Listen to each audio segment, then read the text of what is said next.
Mbak Titi ini saya dengar Mbak Titi sering ke luar negeri ini sebagai pemantau pemilu di luar negeri ini, luar biasa nih. Seperti apa kira-kira? Ya, kebetulan saya pernah menjadi Direktur Eksekutif Perkumpulan untuk Pemilu dan Demokrasi atau Perludem selama 10 tahun. Dan Perludem itu punya jejaring yang cukup baik di dunia internasional, terutama di komunitas kepemiluan global. Karena kenapa? Karena Indonesia itu cukup direkognisi dunia terkait dengan praktik pemilu kita ya. Karena pertama, kita ini menyelenggarakan pemilu serentak 1 hari terbesar di dunia. Itu dinilai dari jumlah pemilih. Karena jumlah pemilih kita misalnya 2019 itu 192 juta. Dan semuanya memilih di 1 hari yang sama. Berbeda dengan India yang pemilihnya hampir miliaran, tetapi mereka kan tidak serentak 1 hari, kurang lebih 1 bulan pemungutan suaranya. Amerika Serikat jumlah pemilihnya jauh di bawah kita. Pada 2020 pemilih Amerika Serikat 162 juta. Jadi dari sisi size, kemampuan menyelenggarakan pemilu yang besar dan sistem pemilu yang juga dianggap rumit, itu menjadi semacam insentif Indonesia terkait dengan praktik pemilu global. Atau Indonesia dianggap berhasil gitu barangkali atau gimana? Sehingga menjadi... Iya. Secara prosedural dianggap berhasil. Karena kenapa? Dari sisi harus diakui ya, teknikalitas menyelenggarakan pemilu yang rumit dan kompleks kan tidak mudah. Ditambah lagi bahwa kita ini lanskap geografisnya juga luar biasa. Tambah kita ini pemilunya manual. India sudah menggunakan electronic voting machine. Pakai handphone atau pakai apa? Kalau India tuh pakai mesin dia. Mesin, jadi mesin yang didesain sendiri oleh industri dalam negeri di India. Amerika Serikat itu ada yang pakai mesin, tapi juga masih ada yang pakai manual. Tapi kan sistem pemilunya jauh lebih sederhana. Kalau mereka itu sistem pemilunya kan first past the post atau pakai pluralitas. 1 daerah pemilihan, 1 partai mengusung 1 caleg gitu ya. Kalau di kita sudah multi partai, partainya banyak, Calegnya sistem pemilunya proporsional terbuka, calegnya juga banyak gitu. Nah itu yang memberikan insentif bahwa Indonesia itu cukup direkognisi praktik pemilunya.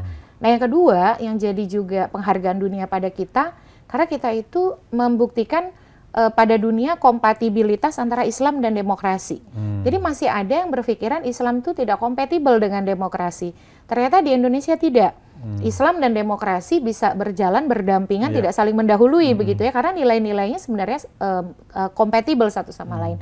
Nah kami di Perludem itu anggota dari di Asia misalnya Asia Network for Free Election atau ANFREL yang basisnya di Bangkok. Kami juga jejaring dengan International Institute for Democracy and Electoral Assistance atau International IDEA yang basisnya di Swedia. Jadi menjadi bagian dari komunitas internasional itu membuat Perludem, waktu itu saya direkturnya, mendapat kesempatan menjadi bagian dari misi pemilu internasional. Jadi International Election Observation Mission. Jadi kita ini anggota-anggotanya itu kalau ada pemilu itu biasa dilibatkan untuk pemantauan internasional. Saya mengawali dengan misalnya menjadi pemantau cukup lama long term observer di pemilu di Nepal itu 2012.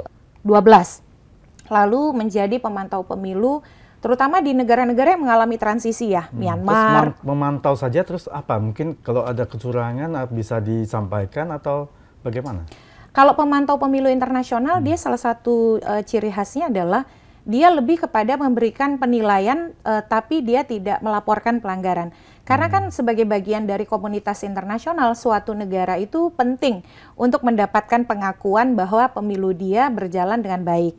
Nah biasanya kalau kami ya bukan sekedar datang untuk jadi stempel ya, tapi kami datang untuk mengkaji dan kemudian membuatkan yang namanya mission statement. Apakah suatu pemilu sudah berjalan dengan prinsip-prinsip free and fair elections, pemilu yang bebas dan adil. Karena negara-negara itu sebenarnya mereka juga berkepentingan mereka diakui ya praktik pemilunya. Ya tidak semua negara yang kami datangi itu serta-merta bisa diklasifikasi sebagai free and fair elections begitu ya.